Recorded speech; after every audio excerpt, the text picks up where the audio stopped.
Não só somos explorados pelas formas tradicionais das relações de trabalho, como agora passamos também a trabalhar de graça pela forma como usamos ou somos usados pelas redes sociais. Mas já adianto, a lógica é a mesma.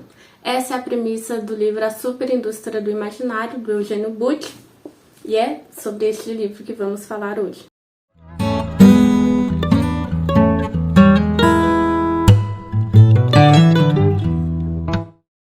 Oi gente, eu sou a Amanda e esse é o Leve Letras. Aqui falamos de linguística, discurso e assuntos que fazem parte desse universo da linguagem. Como dito na introdução, hoje vamos falar sobre este magnífico livro aqui. Ele é um dos livros que eu estou usando aí no referencial da minha dissertação e assim, sensacional. Aqui eu não tenho pretensão nenhuma de resumir e esgotar este livro, longe disso, até porque aqui é um vídeo de um pano geral sobre o tema que perpassa toda a construção desse livro aqui. E, então, assim, para tentar organizar minimamente essa fala, vou passar pelo livro como ele é montado. A apresentação, 5 partes e, por último, o epílogo. Vou falar brevemente sobre cada uma, senão esse vídeo aqui nunca mais acabaria. E assim, eu li esse livro pela primeira vez, já tem quase uns 2 anos, e entre primeira leitura e hoje já foram quase umas 3 leituras, né? A primeira e as releituras, e continua ecoando. Então esse é um convite para você conhecer essa obra, a teoria e as ideias do Eugênio Bucci, autor aí brasileiro, dos estudos da comunicação, e vamos refletir um pouquinho mais sobre esse imaginário e as lógicas das redes sociais. Já na apresentação, Bucci nos leva a perceber que hoje o que predomina é a economia da atenção. Isso é muito falado pelos gurus do marketing digital, do marketing em geral, mas aqui a gente vai ter um olhar menos, não é um olhar marqueteiro, mas um olhar teórico, sociológico, filosófico, discursivo, de como essa economia de dados está influenciando na construção, constituição de sujeitos e discursos. Essa economia de dados, o seu novo petróleo, né, é o extrativismo do olhar, que é a própria atenção, e os dados pessoais. Se antes as 5 maiores empresas, numa pesquisa que o Bucci traz, de 1998, eram empresas de produtos palpáveis, GE, que é General Electric, Coca, Glaxo, Microsoft e Shell, hoje as Big Five, também conhecida como Big Techs, isso com uma pesquisa de junho de 2021, que comandam e dominam o mercado, são Apple, Amazon, Microsoft, Alphabet, que é dona da Google, e Facebook, que hoje, né, é até Meta. Então, se antes tínhamos grandes empresas de produtos palpáveis, físicos, hoje, com a economia da atenção, as empresas que dominam e comandam esse mercado se valem de outro produto, um produto não palpável. E que produto é esse? É esse extrativismo do olhar, é essa atenção que temos, e a gente vai ver como que isso constrói sentidos e produtos, e que nessa premissa de produtos que já não tem mais necessariamente, majoritariamente corpo físico, essas mercadorias, esses valores passam a ser feitos de signos, sejam signos verbais, a língua, a palavra, né, escrita, sejam signos não verbais, como as imagens. E nessa lógica da superindústria do imaginário, tudo que funciona aí, que não nos é transparente, é essa lógica dos algoritmos, né? A gente tem mania de falar, eu pensei em alguma coisa e já apareceu um anúncio para mim. Nossa, como que a Amazon, enfim, outras empresas sabem que eu estava procurando ou pensei nisso? Eu só falei com fulano. Mas há sempre um algoritmo trabalhando e o seu funcionamento não nos é transparente, mas que está aí, captando desejos que nem nós nos damos conta. E aí, nessa lógica em que o capital empacotou o nosso imaginário, essa própria forma de funcionamento primeiro capta o nosso olhar para gerar sentidos, e esses sentidos que vão se estabelecendo, se sedimentando nesses signos, depois será entregue a nós como um produto. Então, entre o captar o olhar, gerar sentido, cria-se um desejo, e esse desejo depois vai ser tentado ser afagado, solucionado de alguma forma com a compra desses produtos. E dessa forma, nossas subjetividades e subjetivações foram colonizadas pela lógica do mercado. Essa é apenas uma introdução, esse pano de fundo que vai perpassar todo o livro. E para entender como que o autor, o Butch, sai desse lugar tradicional da comunicação, né? Ele é dos estudos da comunicação, até chegar a essa lógica que hoje trabalhamos de graça nas redes sociais, para as redes sociais, ele divide seu livro em 5 partes para nos guiar nesse processo. A primeira parte, que se chama A Formação do Telespaço Público, o Butch é parte da teoria da comunicação, trazendo Marcuse, o que era opinião pública, como que isso era considerado no iluminismo, o que é espaço privado, espaço público, até chegar no telespaço que se constitui no meio virtual. E aí de todo esse processo, então, começa a haver mudanças nessa forma de perceber espaço privado, espaço público, limitações, quais são essas fronteiras. E a partir dessa fusão em todas as esferas públicas, surge esse telespaço público, que já não é necessariamente um lugar físico, né? As esferas, tanto públicas quanto privadas, começam a se misturar, e também tem uma questão da instância da palavra escrita, né? É muito forte aí quando surgiu os jornais e a imprensa e tudo mais, e que hoje passa a prevalecer a instância da imagem ao vivo, né? Lives, enfim, todas essas coisas. Então, nesse percurso que vai mudando a nossa percepção de espaço público, privado, opinião pública, como que se forma nessas esferas sociais, isso também começa a influenciar o modo como a gente percebe o tempo e o espaço. Porque se antes eram muito bem determinados lugares, né, redações, empresa ali e tal, hoje já não é tão fácil assim fazer essa distinção. E aí essa questão de tempo e espaço é tratada na segunda parte, que é intitulada O Gênero como Forma de Tempo Histórico. Nessa segunda parte é esse lugar que não tem mais lugar e um tempo que não tem tempo. É um gerúndio constante, né? É um presente eterno, um presente contínuo que apaga o passado e parece barrar uma possibilidade de futuro.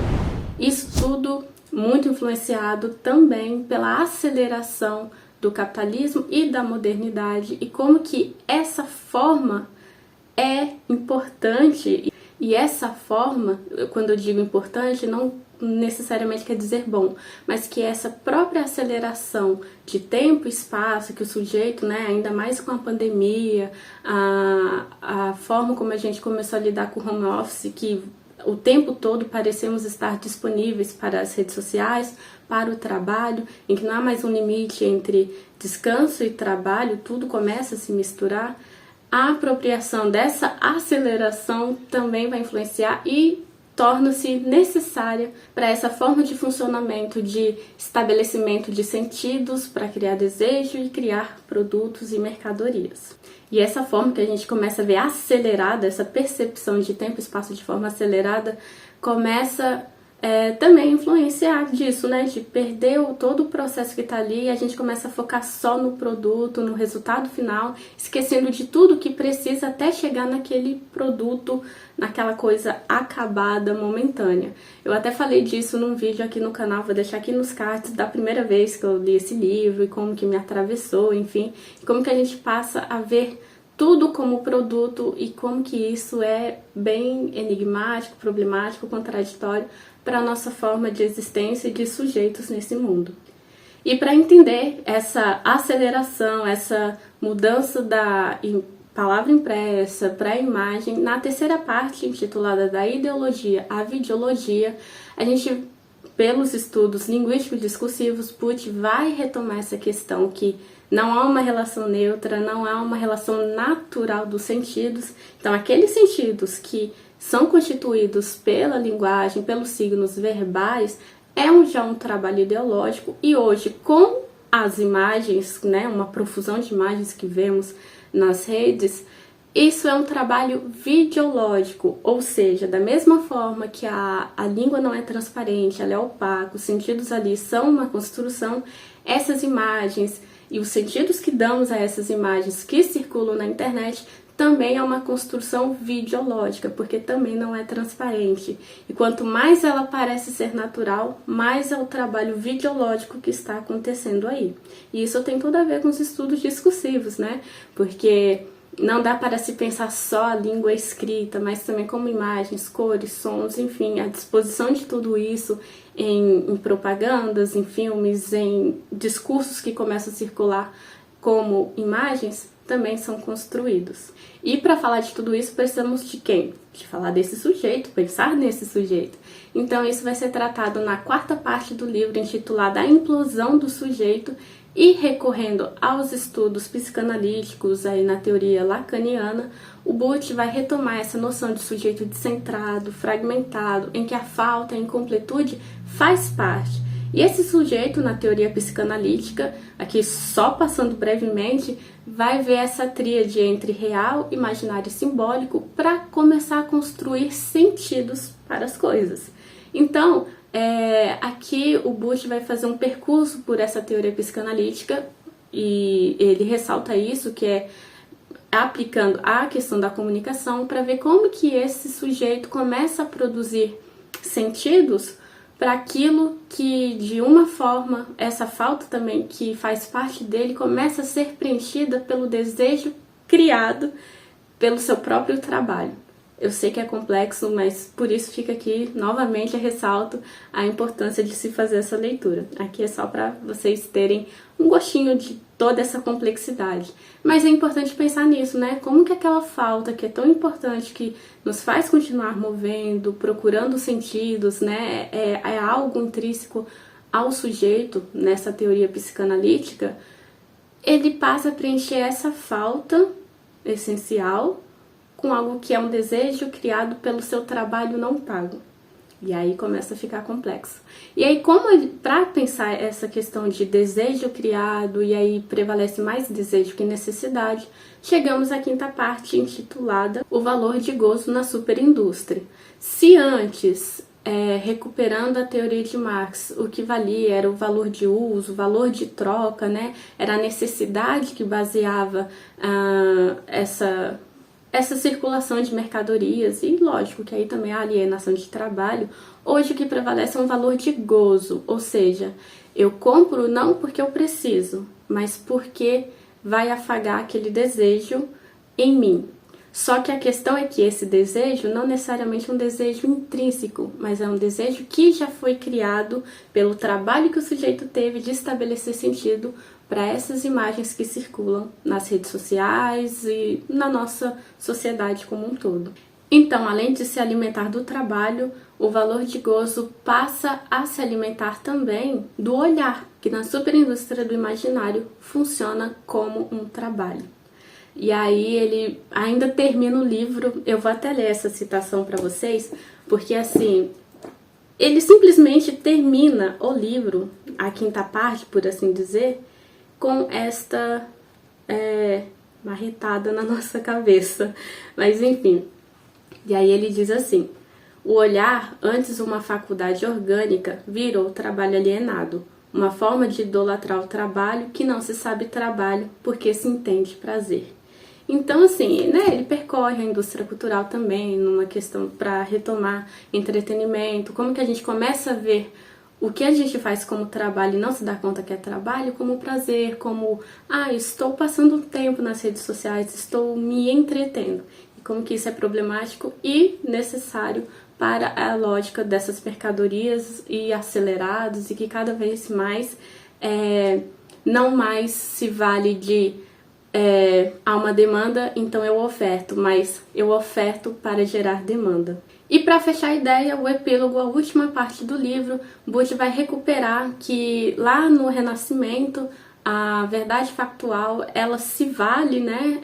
Ela tem aí como um jeito de ver o mundo a partir dessa questão renascentista da perspectiva, sabe? Naquelas aulas de arte que a gente aprende perspectiva, de traçado as retas, e aí tem um ponto final lá, assim. E aí isso não influenciou só a questão geométrica e estética, mas também uma questão científica e política. Se antes essa perspectiva, esse afunilamento lá no Renascimento nos levava a questionar, a indagar, né, fazer perguntas e construir conhecimento, Hoje essa perspectiva de afunilamento, ela acaba nas palavras de Bush, num buraco negro das redes sociais, em que o nosso olhar é atraído, mas para um fim que não tem fim e que não nos leva a fazer perguntas e questionar, mas vai naquilo que é mais intrínseco a nós, a nossa falta, aos nossos desejos e a nossa imaginação. E aí ele começa a trabalhar mais com sensações, né, de sensação mesmo, de sensacionalismo, de sentir, do que com uma lógica mais racional, mais pensada para o debate. E aí, só retomando as palavras de Bush para fechar, se antes esse ponto de fuga da perspectiva lá no Renascimento nos encorajava a perguntar e a imaginação, hoje ele nos aprisiona. Então, por uma subjetividade sem cifrão, é exatamente começar a pensar e debater sobre essas relações que nós estamos inseridos, e por isso eu acho que é tão difícil, essa leitura atravessa tanto, porque está falando da gente enquanto sujeitos, indivíduos, mas como sujeitos dentro de uma sociedade. E isso é perturbador de certa forma, porque não é uma coisa que a gente se discute, isso aconteceu e agora eu vou discutir lá. Não, está acontecendo.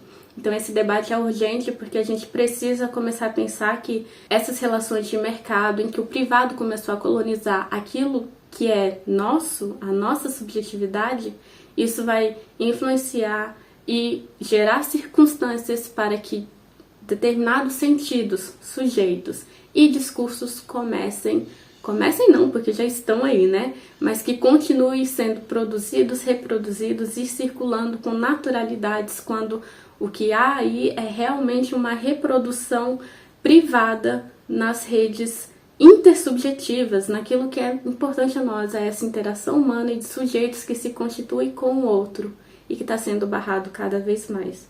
Esse é um livro que nos faz questionar diversos aspectos da nossa sociedade e também de nós, nas nossas ações pessoais, a forma como utilizamos as redes sociais, o tempo que a gente passa ali falando, eu só vou descansar, e quando vê já passou 2 horas rolando, e como que isso gera estímulos, e isso é tratado num outro livro, A Sociedade Excitada, do Christoph Turk, também maravilhoso.